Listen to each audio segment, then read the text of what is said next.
Welcome to another edition of Speak Up Tampa Bay Presents. Tonight we're going to talk about the Equal Rights Amendment and how it's working in Florida. And we're very fortunate to have as our guest tonight Jan Setzcore from the Florida Equal Rights Alliance. Welcome, Jan. I'm glad you could make it. Thank you. Former Senator Helen Gordon Davis, and of course I'm so delighted that you're here. My pleasure. Who did so many things for women's rights. And of course also former Senator and now Board of County Commissioner of Hillsborough County, Pat Frank. Welcome. I'm glad you're all here. Thank you, Louise. Let's talk about it. So where are we? What are we doing? Pat, why don't you tell us a little bit about the history? Oh, I'd love to. Okay. When We're going to Congress, open the lines too, by the way, good. for callers if they'd like to call in. Good. Well, Congress in 1972 passed a resolution, starting the process for ratification of the Equal Rights Amendment. And of course it required 38 states to ratify it. That was in 1972. So 2 days after that happened, the Florida House took the measure up, and they voted 91-4 to support it. But it didn't go to the Senate, and the reason that it didn't go to the Senate was because the Senate president decided that he thought that perhaps people had to be elected before they could vote on a constitutional amendment. So he wanted to resolve that case in court. And I remember that at that time my husband was an attorney, and he was representing Representative Dick Hodes. You remember, Helen? Dick Hodes was from Tampa, and Dick Pettigrew was one of the people who was in the case too, and they were saying, no, you don't have to be elected. You can go ahead and vote on it because this is a representative form of government and you've got the ability to vote on anything that comes before you. Well, Weren't these people elected? Yes, but because they were elected before the issue came to them, the position was that they had to be elected again in order to make sure the public thought that they were in favor of it. This was a delay tactic? It was. It was. And so the court finally resolved it and said that you don't have to be elected again. But it missed out that time. So in 1972. Yeah. So then in 1974, it came up again. But this time, it turned around and the House voted against it, and it never made it to the Senate. Then in 74, it did go to the Senate, but it failed by 21-19 in another vote in 1974. There were two separate votes in 1974. You were there then, Helen? No. Not yet. 75. 75, all right. No, Helen was the first woman from our Hillsborough legislative delegation to be elected. So, well, anyhow, I'll let her tell her story. Okay. So then in 1975, the House approves it 61-58, but the Senate rejected it 21-17. And that was because two Republican senators, Jim Glisson of Tavares and William Zinkel of Fort Lauderdale, switched sides. They had said they were going to vote for it, and they voted against it. So here we are again, another defeat. 1977, the proponents had gotten very interested in campaigning for people on the E.R.A. Position, whether they were in favor of it or not. And there was a very strong feeling that it was going to pass because enough people had been elected to be proponents for it. But then what happened was in the Senate, it failed 21-19. And what had happened was that there were 4 earlier E.R.A. supporters who switched again. And that was Democrats Phil Lewis of West Palm Beach, Ralph Poston of Miami, Alan Trask of Winter Haven, and Republican Henry Saylor. 3 Democrats, which side? Of St. Pete. What was that about, Helen? It's really a long story, but at any rate, let me tell you that the tension was so high at that time. In 1977, I was in the Senate. I was in the House. Right. And my phone started to ring with death threats. About the E.R.A.? About the E.R.A. And to the extent that they finally assigned a police person to guard me because they were so afraid that I was going to be killed. Even when I went to a ladies' room, they cleared it out before I went in because the tension was so high at the time. Oh, it's amazing. Isn't that ridiculous? Just awful. Just awful. So it was pretty bad. Now Pat is not telling you what happened in 1977. We knew that it was very iffy in the Senate. We had the votes in the House, and two men from Tampa were running against each other. Did you mention this? She's That going was to, just, I'm sure. that was just, Your next, Yeah, well, then- let's let her make her next point, and then you'll okay. comment on it. All right. In 1978, there was an election, and on the ballot there were a lot of constitutional amendment issues. And among the constitutional amendments, a whole slew of amendments, they had a state E.R.A. amendment. And unfortunately, the public defeated all of the amendments. The E.R.A. was defeated less than the other amendments, but nonetheless, it was defeated. It was almost like everybody just said no to everything. Yeah. I mean, It was 57% that voted no. But the E.R.A. supporters once again believed they'd elected a majority in the Senate by ousting the two who'd switched before, Poston and Zinkel. So in 1979, the issue comes up, which of course was after that election. And there had been a very strong move to elect people who were pro-E.R.A. supporters. The House votes, and they ratify it 64 to 52. But then again, this is what Helen's talking about. In the Senate, it went down 21 to 19. After two Democrats, Guy Spicola of Tampa and Pete Skinner of Lake City, switched and I'm sides. sure Helen's got something what for to say about that. You Well, remember it was that? actually before that election. Guy Spicola and Elvin Martinez were running against each other. Senior. Yes. Yes, thank you. And Elvin Martinez said absolutely not, he would not vote for the E.R.A. And Guy Spicola swore on a Bible, practically, that he would definitely vote for the E.R.A. And of course, we all put him in. All the women in Tampa put Guy Spicola in the Senate, and he voted no. Wow. So that was the 21 to disappointment. 19. And then he used the fact that the little E.R.A. had gotten defeated as an excuse for switching. If he knew, Oh, you mean the Florida State Yes. one had gotten defeated, and that's why I better switch. He took poor advice from somebody. But let me just give you an idea of the picture. Mm-hmm. Marlo Thomas and Alan Alda had flown in from Hollywood to lead the parade the night before. Oh, really? And we were all so proud, you know, that they were here. And it was just great. But at the same time as the march that we had the day before the vote, there were hundreds and hundreds of people. The people with the green t-shirts said yes, E.R.A. The people with the red t-shirts, who were mostly men, said E.R.A. no. Mm. And they filled the galleries. And at that time, we didn't have glass around the galleries. So we were afraid maybe we would be shot in the middle of the whole thing. And they put all the greens on one side and many, many more red E.R.A. no's with many more men on the left side. Oh, my And it was really tense. So the vote, we voted for it in the House. And I was ebullient. I was so excited. I just thought, isn't that wonderful? We passed it in the House. We got the votes in the Senate. And I walked out of the chambers, and all the red shirts were there, spitting at me.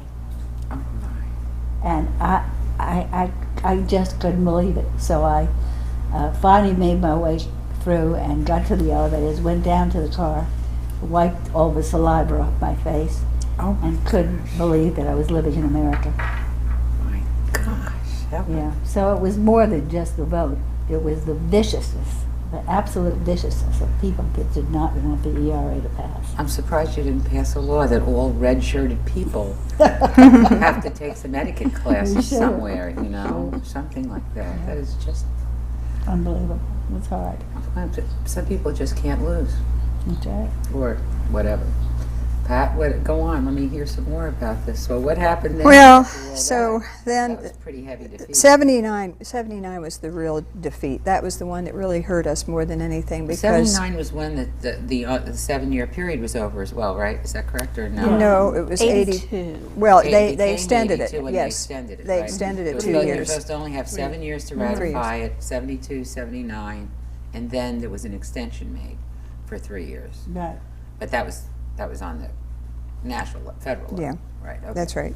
Okay, so you're at 79 now. What So we're at happened? 79, and that's when we had the two switching again, Guy Spicola and Pete Skinner. And that's when it went down, 21 to 19. 19.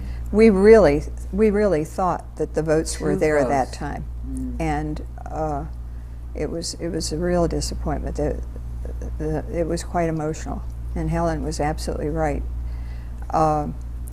The place was flooded with people. You were there then, by then? Yes, I was there. I was in the Senate at that time, Right.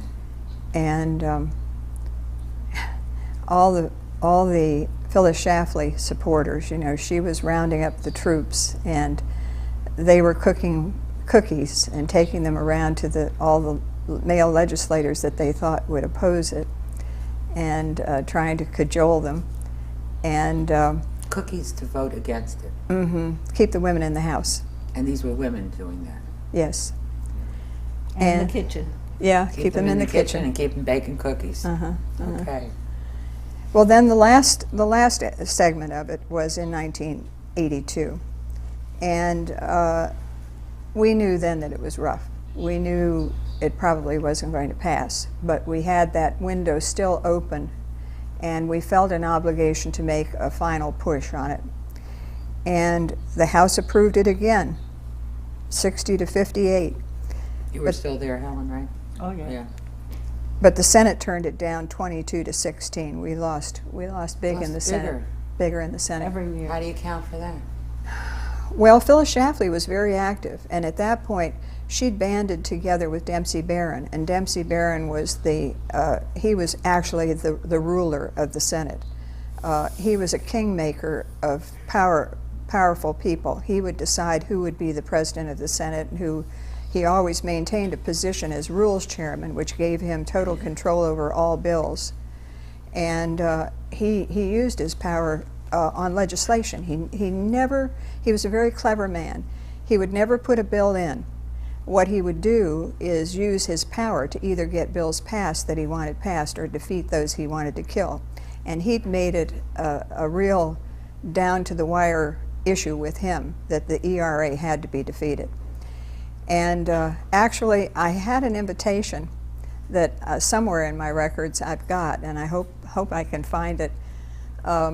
It was to a dinner in Washington, D.C., honoring Dempsey Barron by Phyllis Schlafly, and citing that he was the one person in the United States who actually stopped it dead in its tracks. And Dempsey later became a Republican. He was from the Panhandle area, and he always thought that was a great coup. But I understand in his later days that there was some regret that he had about that he expressed that. He never did it publicly, but you know, I think that as I said when I was debating it on the Senate floor and it went down in defeat, I said, you go home, you men go home and tell your daughters what you've done today. Face them and tell them. The fact that he had regret doesn't help us at all. No, it You didn't. know what I mean? Just why didn't we think about it then? But then we were at that really time, hurt by all this at that time. Women generally, all across the well, country. and you know, when as Marlo Thomas and Alan Alden were there earlier, in '82, Ellie Schmiel came down, and Pat England with Now, and they set up offices throughout the state. I think there were about 8 offices or something, and they, even though fully well knowing that it was going to be hard to get it passed, they put their all into the whole effort. And Gloria Steinem came down. It was a very very interesting time. I can't tell you how many hours I spent with Ellie Smeal. And Peg Yorkin was one of the financial backers. She was married to Bud Yorkin of the All in the Family series and some of the television sitcoms. And she got a divorce and got a very large settlement. And she put the money to uses that she thought. Was that the one with the magazine? No, that was Norman Lear. That was Lear. I'm sorry. Well, he was the producer of All in the Family. That's what made me think that. Yeah. Yes, but he was supportive too of E.R.A. He was. But Peg was there with her money and her finances, and she bunked in too. But I'll never forget the day when it failed, and Ellie came in my office, and here's this strong, strong woman that she's incredibly dedicated to what she thinks is the right thing, and she can fight anybody up to the final wire. And she sat in there and cried. It was a sad day. Did. Terrible fight. We all did. So now we're back, Jan. We're back. Tell us about getting back. Well, you know, after 1982, women spent a long time fighting for everything they needed. They had to go to the legislature for everything, to fight for equality with jobs, to fight for birth control, for mammograms, everything for years. As a result of this not As passing. the result of the E.R.A. not passing. Just the other day, there was a lawsuit still that the court case said, you know, yes, you have to provide birth control pills, and yet women are still fighting for every little thing. The Pentagon paid $53 million the first year Viagra was on the market for Viagra, and yet women are still fighting for birth control. That was first year, only 1 year. 53 million on Viagra and no money on birth control. Still trying to get equality in birth control. So this is just an example of things that have happened and what we've had to fight for. But what happened was in 1992, the Madison Amendment passed. That's now the 27th Amendment. Which is what the Well, the E.R.A. should have Madison been. Amendment was actually proposed over 200 years prior to its passage. At which point in time, women began to say, wait a minute. The Madison Amendment has to do with congressional pay raises. You're going to take 200 years to pass an amendment having to do with your pay raises, and you gave us 7 and then 3 more on equal rights? Let's just think about this. So, constitutional scholars got their heads together and began putting out some opinions that said, wait a minute, this limiting time to equality just doesn't seem right. And we think that if you can get the final 3 states, because we needed 38 states to ratify the Equal Rights Amendment. We had 35. We only needed 3 more, and Florida was one of those. He said, if you can get those 3 more states, we think we can get this through. Because it actually was not until 1919 that there was ever a time limit on an amendment. It wasn't until just before the women's right to vote. Let's go back for 1 second, because I think some people don't know what this whole amendment says. Well, I'll be glad to tell Could you them. read it? Do you have a little thing to flip up for them? I don't have it. I wish I did. I wish we had thought of making it. Well, these are the words that... It is there. Atta girl. Yeah. These are the words that were first proposed by Alice Paul in 1921. She proposed it as an amendment in 23 after women got the right to vote. And these are the same words from 1972. Equality of rights under the law shall not be denied or abridged by the United States or by any state on account of sex. It's very simple. I went to this website for the E.R.A. campaign, Florida Net, and underneath that it says same classic wording since 1943. And I didn't click on what happened in 43 but I guess they have been trying it since earlier on, and the wording here says it was I think even Alice since Paul's wording might have been just slightly different in 21, okay. but this is probably since 43, and I don't know what happened in 43 to get it that way. But that simple sentence. It's very simple. It says nothing about what bathroom we have to use. Right. It was probably they proposed it in Congress. I'm just guessing. I'm not saying by fact, but that was in the middle of World War II, and so I imagine the opposition came out of the woodwork then, because they'd say, "Oh, you're going to send women to war." That's because that's one of the arguments that's been consistent. And isn't it ironic that we have women in war anyway? We have women in Iraq today. Right. We have 230,000 women in Iraq today. 230,000? Right. Wait a minute, that can't be right. I thought we only had 200,000 soldiers there. No, Yeah. no. That's not right? No, I think No, that. no. I just read it. 230,000 Wow. women. That seems maybe in military. in the military. Yeah. So Jan, anyway, so with this three-state strategy, a group got together, a national group, the E.R.A. campaign, and began proposing this three-state strategy. And about 3 years ago, a group of women in Pinellas County got together and said, let's make this happen in Florida. Well, last year, two women introduced legislation in Florida, Arthenia Joyner in the House and Gwen Margolis, who was one of the original sponsors, both introduced legislation in Florida. Now, in the Senate, it got assigned to two or three committees. I know to Judiciary and Ethics. It passed through the Judiciary Committee, and it has bipartisan support. how does that decision get made? Ethics? Well, I'm not sure how that's made, and I'm sure. How do you decide it's going to be Well, it the may be Ethics? Election and Ethics Committee. Because sometimes, was it Elections and Ethics? This year, I know it is. I think it's Election and Ethics. I Well, don't know about last anything year. that would be a ballot issue then probably would be referred. So it's That more also- than ethics, okay. That would also mean it still has to go through the Rules Committee. But the president of the Senate assigns where it goes. Mm-hmm. I just wondered what the rationale for where it goes is. Okay. The person who So now chaired it's- the person who chaired the Ethics Committee would not give it a reading. Would not even give it a reading. But it did go through Judiciary Committee.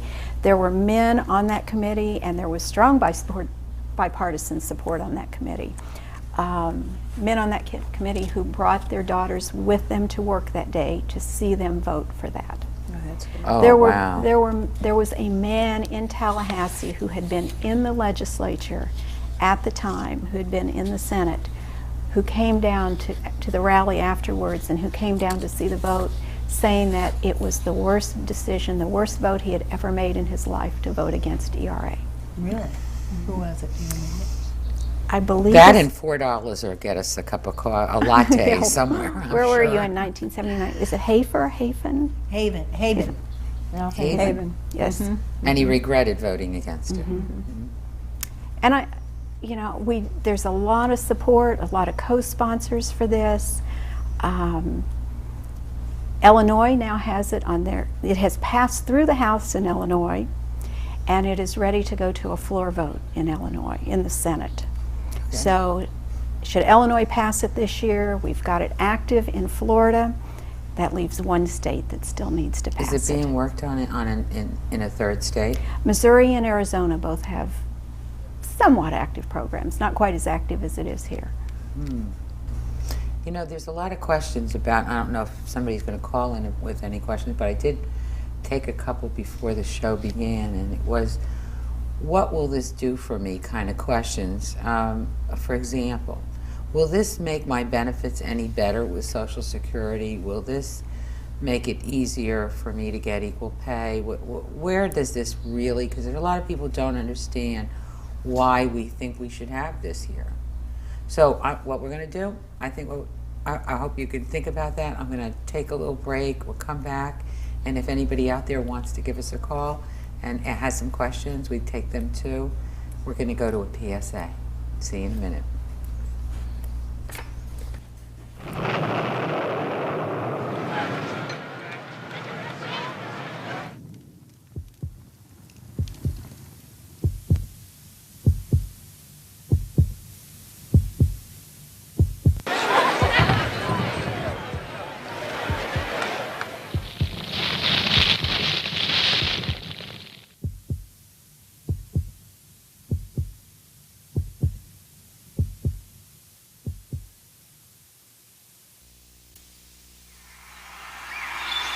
What would you do if you had to choose? between the buffalo and the giraffes, between a flower or an elephant. What would you choose? What if you had to decide between a 100-year-old tree and a million-year-old beach? Between drinking clean water or breathing clean air? Would you make the right choice? Would there be a right choice? Now there's a way to help. Not just one, but all these things. EarthShare, the world's leading environmental groups working together. It's one choice we can all live with. Ask your employer about workplace giving. Crackhead, drug dealer, street hustler, gang member. All kicked out of the community with the help of kids Like me. Me. Us. You can make a difference. We have the power to help prevent crime. Call 1-800-722-TEENS to find out what you can do in your community. It's time we're judged by What we do. not how we look. Hey, and we're back with Jan Setzkorn, Helen Gordon Davis, and Pat Frank to talk about the Equal Rights Amendment in Florida. And just before the break, we just spoke about what will this get us as women, and we brought out, while we were on break, this wonderful 30, let's think about 30 it. years. 25. 25-year-old antique. Yep, Tell me, what do you call these? a banner? Banner, Sash. but you wear this sash, something like that, from the E.R.A. Countdown campaign, and it says E.R.A. Countdown. That campaign. was, I just want everybody to be able we to wore see that. that when we marched up Appalachia Parkway to the Capitol, and there was a large rally there outside on the Capitol steps, and there were some well-known personalities who were marching with us. I don't remember all the names. now. Alan Alda, was that when he was there? No, it was other people, and They were just famous. Bob Graham was supportive of it. I think at that time he had an issue dealing with capital punishment, and he really didn't get into lobbying the legislators for E.R.A. until the last almost minute, and so that was a disappointment. I think we probably could have accomplished some things, but there were telephone calls from the White House, Rosalind Carter and President Carter. That's great. It was. There were people that were there for you. Well, let's talk about this. If we can get this through in Florida and 2 other states, these little words, equality of rights under the law shall not be denied or abridged by the United States or by any state on account of sex. What difference is that going to make to women and men, actually? Yeah, isn't it amazing, though, that Asians are in the Constitution, blacks are in the Constitution, white men have always been in the Constitution, and the only people that aren't in the U.S. Constitution are women. I mean, isn't that unbelievable? That in a It's democracy? totally unbelievable. Right. Well, and even more unbelievable, too, to me, is that here we are in Iraq, and they're developing their new constitution, and they immediately put in equal rights for women in the Iraqi constitution. Isn't that amazing? So why is this such a big deal here? Why is wouldn't it? Why is it such a big deal? And what will we get? And that's probably the answer. The answer is that it's going to cost somebody some bit of money. Pay equity, absolutely, but also abortion. When I went out of that chamber, they were screaming "baby killer" at me, "baby killer." You know, that's one thing that we haven't heard about, because we were all heard about the unisex toilets and the equal pay, but we hadn't heard about abortion. But of course, with Phyllis Schlafly and all the other people that didn't want women to have the right for their own body, to choose to do with what they wanted with their own bodies, you had that terrible, terrible scare. Well, I mean, I know they thought it would be the disintegration of family as we know it, that there would be a higher divorce rate. We already have that. We still don't have the Equal Rights Amendment. We have there could unisex be bathrooms. gay marriage. We now have that, and there's still we Even still Ally don't have the McBeal had a E.R.A. unisex bathroom. Hey, doesn't anybody ride on a plane? I know. There's right. unisex bathrooms on planes. Doesn't anybody go to the doctor's office? I mean, but anyway, I just love the logic. And that my bathrooms people, at home are unisex. Yes, the bathrooms at home, unless you can really pull some, I'm taking this one and you can have the one down the hall. Well, I think Right. it's just The fear and the illogic that they, I just got a note the other day from my daughter-in-law saying, what do you think of this thing that if they take Howard Stern off the air, it'll decrease neighborhood crime? Really? That sounds like, that's really logical, but okay, so people thought if we had equal rights, so many bad things would happen. And I think also looking back at some of the elections when I've got a clipping here that is from the Miami Herald, and it talks about the '78 election, and that of course was the one that we were hoping to be able to elect people who were proponents, and there was a big push on. And locally, I was running against a gentleman, and the sole issue in the campaign was that I was pro-E.R.A. and he was anti. And the Miami Herald uncovered that in selected elections throughout the state, that the Mormon Church had gone out and solicited small contributions and bundled them together and sent them to certain candidates. And my opponent was one of those candidates, and it came in at the 11th hour. So a lot of the opposition was religious-based. And is that how Richard Nixon got it? Okay, he's Mormon, elected, but okay. There's a thought, just a thought. Well, they documented it. They did some very thorough research and found out that that had happened. And of course, I was totally astounded. I didn't suspect this at all. And yet there was a big push out there, unknown to me, that was resisting my election. Well, they do play dirty, They play dirty, that's for sure. very much so. You know, as let's far talk- as what it will do, Yeah, what I will think it it's do for us? impossible to sit here and say specifically, this is what it's going to do for you, this is what it's going to do for you. What we do know is that it will put women in a protected class. And as a protected class, then the courts have to view anything about them with what we call strict scrutiny. And it puts women and the issues that they face into a much higher a way level. that a higher level that the courts have to look at the issues with them. Well, with my strict understanding scrutiny. is that now if I had a discrimination suit against an employer because I thought because I'm a female I'm making less money than a male, that I would have to prove my case. But if the rule was through, the constitutional amendment was in, the employer would have to prove he wasn't. Is that correct? Mm-hmm. And so all Same, those it's a women that are protected class. wasting, African Americans are in a protected class. and women are not. Women are not.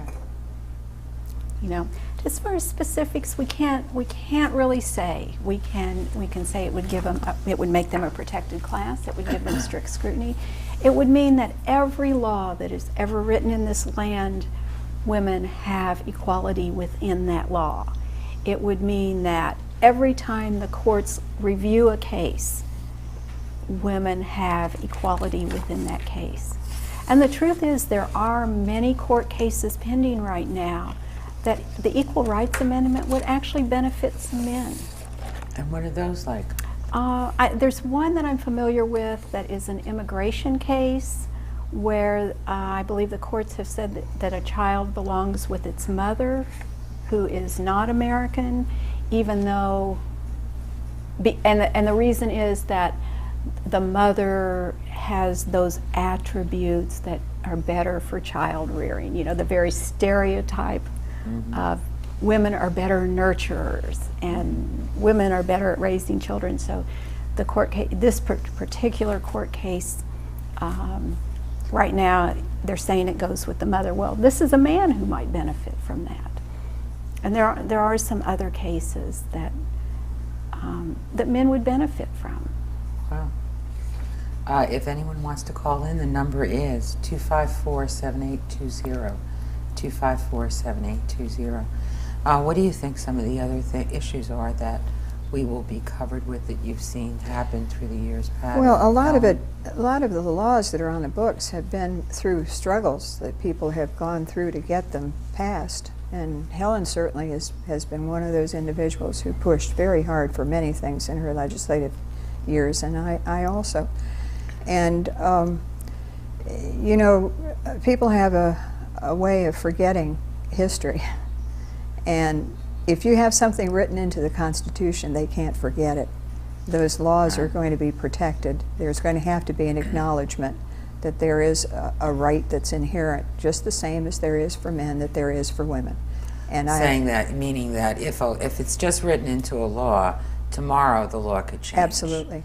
And if you have a constitutional amendment, you cannot do that. Yes. I mean, for instance, I passed a law dealing with vehicles, these vehicles that are pumped up into the air. They get them up very high because the Highway Patrol said they were having so many decapitations on the highway. Well, I passed the bill. I thought, well, now they can't do that anymore. They'll have to have a bumper that drops down, so that won't happen. After I got out of the legislature, they repealed the law. So it's easy to do that. And these are the things that you could have happening with a lot of the rights that women have got into legislation, and it could just be wiped away. What about this debate that we really shouldn't tack so many things onto our particular Constitution? For example, pigs and things like that. I think we should add things. We're protecting pigs better than women, I take it now this year, or baby pigs anyway, or something. Well, Pigs in are the federal Constitution, Constitution. women are not. Pregnant pigs, that's what it was, Yeah, right? Pregnant pigs. But the federal Constitution is one that outlines our rights. Right. And if there's not an addressing of the rights of a class of people, that needs to be put in the Constitution. We don't need to take away liberties in amendments to the Constitution. We need to strengthen the Constitution by giving liberties to people who don't have it right now. And that means the rights of all classes of people. And so I think it's a perfectly legitimate addition to the Constitution, much needed and much overdue. And what do you think? I think a lot of conservative men are afraid they're going to have to pay the same amount of money to women for doing an equal amount of work. What are we at now? 77 cents, is it? No, it's dropped from 75 cents to 68.5. Again? Again. That is today's statistics, 68.5. And isn't it funny? I remember in 69, we all wore those 59 cents. 59 cents. I had one of those buttons. I think it's still in my jewelry box. I have it too. And you were 59 probably cents. making 59 cents on the dollar to a man back Gosh, then. back then. Right. So in Let's all not these say how years, old I was. in how all old I am. these years, it's now up to, let's say, 70%. That's 16 cents more that we have with all the fights we've done on pay equity. The worst thing to me is once women got into the fields that the men were in, that the entire rate came down. That's right. Once we got in, now everyone has to have two-family income, pretty much. Two people working and raising children at the same time. But it seems to me that as women entered the legal field, the public relations field, lots of fields, that the rates started to drop for both men and women, although men are still being paid more than women. That's the biggest problem I think I have with it. You know, why did you do that instead of just letting us come back up at this level? And for families, that to me, if you'd have brought the salaries up, you wouldn't have this problem with everybody having to work and children having to go to daycare if a woman chooses not to do it that way. You know, she still has to do it now. You can't make a choice anymore. You know, and they all tell you, the marketplace takes care of pay. But the nurses are the perfect example. They are needed more desperately than ever before, and they're paid the same amount that they were paid years and years ago. Teachers. And teachers too. But I mean, every time I talk to somebody that is against the E.R.A. or against pay equity, they bring up the fact that, well, it's the market that determines it. Well, the market is there for all these people, and we're not keeping up with it. It's really terrible. And you tried to get pay equity as a through in the state of Florida, and that failed, Yeah, right? no, we we're have not. it. We have it We just have for pay equity just for state employees. state employees, Right. which means it applies to county and city employees as well, or no? No, it just applies to state employees, unfortunately. And that didn't make a real difference in industry in Florida anyway, or did it, do you think? Well, it had nothing to do with industry. It's only with But I state mean, when government. the government, which has so many employees, takes a new tack, there's a competitive market out there then, right? Shouldn't the... Well, it should. It should have just run over a little bit. Wasn't that your thought when you were doing it anyway? Oh, you better believe yeah. it. My thought was to do it for everyone, but I couldn't get it passed for everyone. Right. So that we had to do it just for state employees, and we had a terrible time trying to do it for that. This issue that you were talking about before with just Viagra and birth control, Yes. this is military, these are military personnel you're talking about. So it would be, since this issue is brought up, men can get a particular drug that they want for their needs, and women can't get the reproduction one way or the other. It's the same thing. And women can't have one to prevent reproduction. So that would change instantly, wouldn't it? I mean, you would think military women, if you had the E.R.A, a military woman who wanted her drugs or birth control covered would have to be covered. Well, I would certainly think so. Or if there's Viagra for women, which I know. Now, I don't know if the military provides birth control coverage for women or not. I really don't. I think it's know. the oddest thing to pay for Viagra I know for there has men been a when lot of question over they're abortions at for war. women in the Shouldn't we military. do something different? I think there were some rapes over in Iraq, didn't I read recently? Shouldn't we be doing just the opposite? What did they call that? You guys remember? They called it something, but they gave the men in the I military. got a mic on. I'm not going to tell you. I don't know. And she's got a mic on. She's not saying. I don't know. Okay. Well, nonetheless, that would be one where drug treatment or medical surgeries or other kinds of things that you'd be treated equally, and then pay equity. And then what But you about the mentioned question I got was Social Security Social earlier? Security. What does anyone have any idea how that would be affected? One of the biggest issues I know women have is those of us that took a few years off to raise kids. We All are women. punished about that. All women who Are stay punished. home do not have Social Security. All women who stayed home their whole life. That's right. Right. Now, how would that affect, would somebody have to be, would the federal government be required then to compensate or do anything like that or not really? I think they'd have to analyze the whole thing. They'd have to see if there were any discrimination against women in the way that it's applied. And who knows? You know, we can't sit here and go through all the Social Security aspects, but I think that you know that one of the problems is that your Social Security benefits are paid upon the pay you receive. Right. If your pay is less than a man's pay would have been, would they then have to adjust it? And that would be something that Congress would have to decide. And they'd have to look at it in terms of what's been done in previous cases where there is a protected class and how you reach that decision. You know, everybody's very sensitive about Social Security and wanting to keep it healthy. And so, of course, there are going to be scares about that. But I think that if it's an inequity, it needs to be corrected. Right. If it's just something that's a bonus, then perhaps we can't afford it right now. So I think they just have to I look have at a it. question about that. We're going to go to a PSA and we'll be back in just a minute. If you give me a fish, Give a man a fish. If you give someone a fish, You feed them for a day. A day. one day. if you give someone a fish, you feed them for a day. But if you teach a man to fish, Teach me to fish. Teach someone to fish. And you feed me for a lifetime. A lifetime. My whole life. If you teach someone to fish, you feed them for a lifetime. Give me a fish, and you'll feed me for a day. Teach me to fish, and you'll feed me for a lifetime. Through Volunteers of America, you can help change lives in your community. Find out what you can do. Give us a call. Plant a tree for your tomorrow.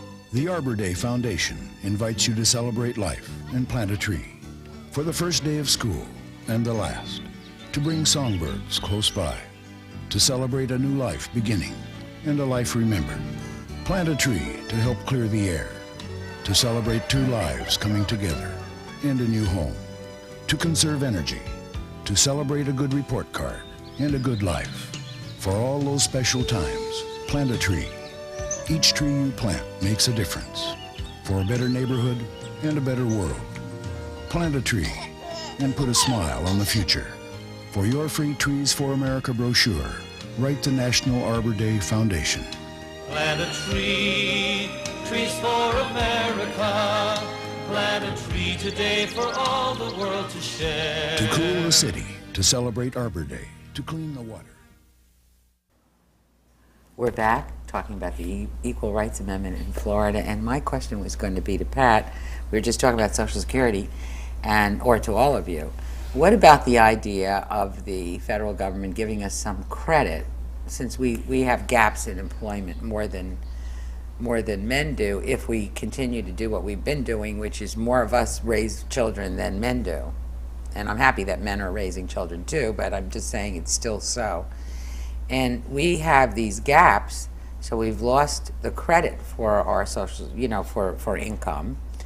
And additionally, when we come back to work, then after these gaps, we make less money than when we left it, because we lost, some long-term service with a company or long-term employment. What about any possibility of that? Is that a possibility that we could? A hypocritical thing is the fact that we talk about, our president talks about the wonderful things about the family and that we should keep the family intact. Well, if we should keep the family intact and we want women to stay home with their children, then housework should be credited for Social Security. And that's going to be our next problem, our next subject. Absolutely. It has nothing to do with whether you leave it and come back or anything else. If you are staying home and taking care of your children, you deserve to be credited with Social Security. At some going rate, rate to be determined. What do you think, Pat, about that? Well, I always look at the numbers, and I know that that's where the opponents look at it too. And yet you have to recognize there are an awful lot of women who are out there, and I run into many of them. You would be amazed at what they are living on, and they are people who've worked at some very low-paying jobs, and then they stopped. They were doing that in the earlier years, and then they stopped and raised children, and they have no money to live on. It is astonishing to me. Every once in a while, we'll see somebody who wants a fee waiver when they're applying for a permit, and they have to give their income, and I don't know how they're living. These are mainly women. Yeah. And so this is a problem, because it's the majority, they talk about the poor. Vast numbers of the poor are women, and they are women who have no income because they don't have a base like Social Security when they're elderly. And there weren't so many retirement plans back then. If somebody's elderly now, how many people really had those plans 20, 30, 40 years ago as they have now? This is true. And I've seen it in my own family, with there being a deficit between medical expenses not covered by Medicare and the amount of Social Security. I mean, you're going in your pocket every month just to pay that, let alone if you had to pay rent and other things. We're all moving into each other's houses pretty soon. I'd like to recommend a book. Okay. It's written by Barbara Ehrenreich, and it's called Nickel and Dimed. Nickel and Dimed. And it talks about all the many women that have to sleep in the cars with their children because they don't have enough money made, no matter whether they take 2 or 3 jobs, to even afford a place to put their heads down. Wow. We did a show a couple weeks ago on the push for a living wage in Hillsborough County, which was $12 an hour pretty much for, and really all you did was pay your rent. You didn't go to the movies. You paid your rent, you paid your groceries, you needed to have $12 an hour to do any of the, pay your electric bill and your telephone and put some food on the table for 2 kids. And that's not the minimum wage. That's 50% higher than the minimum wage, or more. Well, it is, More it than is a real 50%, problem. More than 100% higher. Is it? 'Cause Is that the minimum wage, or something like $5.15? Oh, well, then it's really definitely, yeah, It's 12. 2.5 times. You know that last night in Hillsborough County, 34,000 children went to bed hungry. Now, I think that that's unforgivable in a democracy. 34,000 children in Hillsborough County. Wow. So we need to do something about the wages, no doubt about it. And also, I think, you know, it's true. We can all be for the family. That's an easy thing to just spit out. And but the American real Pie test, and baseball. yeah, the real test is what do you do to support that family, to get them on their feet, to make them feel independent, and to give the pride to the person who's responsible for that family, in order to not feel as though they've got to walk around with a shamed look on their face that they can't provide for their children. We really have got a long way to go in this country, and we're so wealthy.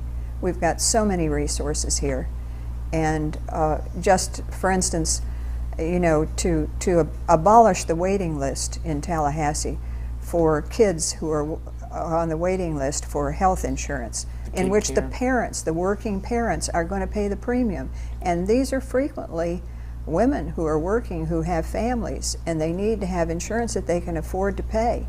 So in Tallahassee, they're just, as of June or July, they're going to cut the waiting list off, and then there are going to be hundreds of thousands of children out there without health insurance, because there were 100,000 on the waiting list, and they broke it off at a certain point and said, okay, we just don't want to see the numbers anymore. Yet we've got $300 million to lure a company into Palm Beach, and that's the truth. And it only helps a certain portion of people in a certain section of the state. I think we do have our priorities a little mixed up. Well, we put more money into stadiums and these kinds of things, economic development. But our children are what needs to be taken care of. And that's the truth. And the mothers and the fathers who take care of those children, give them the support that they need. What can we do now with the Equal Rights Amendment? What do we need to do now? It's up there. It's in Tallahassee. Up there. What do it's we? Been introduced it's this resolution. session, and I think the important thing is that anyone who is interested in supporting this needs to call their legislator, their representative, and their senator, and urge them to support this legislation. The point is that even if it doesn't pass this year, and it doesn't look like with the leadership that we have that it will, that we will not give up, that we've got to have equal rights for women. That will keep going and going and That's going. right. Now, there is some talk that nobody's bringing up too much this year just because it's a presidential election year and people are freaked out about, you know, any more coming up. Is that possibly true? Well, you know, frankly, I think that this should be an issue at every single election. Every person who runs for election should respond, and whether they're going to support it or not. That's a good point. I don't so think we any should ask every single person running for county commission or any other person, as whatever level of office it is, are you going to support the Equal Rights Amendment? I think we need to remember this is a bipartisan issue. Yes, it is. This is the most important thing. It is a bipartisan issue. That's true. It was part of the Republican platform until 1980 when Ronald Reagan took it out of the Republican platform. It was part of the Republican? Oh, yes, it Really? was. Reagan was the one who took it out. It needs to be back in, and there are a lot of men and women who are Republicans who support this. It is about equality. It's not about being a Democrat or a Republican, and we've got to remember that. Yes, and when I was in the Senate, at that time there were only 2 women. I was the Democrat and Mary Grizzle was the Republican. And Mary was extremely supportive of E.R.A., did everything she could to get it passed, and the 2 of us worked together very, very closely. It is not a partisan issue. It's what's right for America. How could it be partisan if you have granddaughters and you know and grandsons and you want everybody treated equally? I just don't understand what difference would it make what party you're in? You know, I certainly think that today there's less of a selling issue of the E.R.A. with men, that they certainly understand its value. So many men today do have wives who work, they had mothers who worked, and they have daughters who they know Who they want to give every opportunity to. will be a part of the workforce. You know, no longer I don't think many men think, oh, my daughter will grow up, get married, and never have a job. That's not on many people's agenda anymore. And I think it's much less of a harder sell with men today than it was in the 70s. It's a different world than it was in the 70s. Sure is. I think I'm happy From about that. 59 cents on the dollar to 68 and a half. You know, we've got a lot of spare money to spend. I want to thank all of you for coming out, and maybe you'll have one last remark you want to make. But before I do that, I also want to make sure that I thank this is Public Access Television, this is Tampa Bay Community Network. I want to make sure that I point out that I appreciate very much the staff that worked on this show, Mary Gerasi and Frederica Russell, and all of the community producers that are working on the show, Cameron Brewster, Alan Westfall, John Moyer, Dan Pistano, Angelo Ungara, and Joe Reinhardt. I want to thank every one of you for helping us put this show on. And for those of you out in the audience, if you want to do a show, you need to call us down here at Tampa Bay Community Network and find out how you can put on programming of your own for yourself or your nonprofit. Closing remarks for anybody? We're going to win sometime, and I'm going to be around. I'm not going to leave until it passes. Okay. Helen? I think it's very important that everyone that's listening should call the legislature, as Jan said. And let them know. Jan? Well, call your legislator. Thank you for airing this topic. It's so important. Thank you, Pat. We're going to air it and re-air it. That's what we do best here on Public Access. And thank you, Pat and Helen, Thanks for all you did for us for Oh, years. thanks, Jan, for carrying it on. You tune in next week. Bye-bye.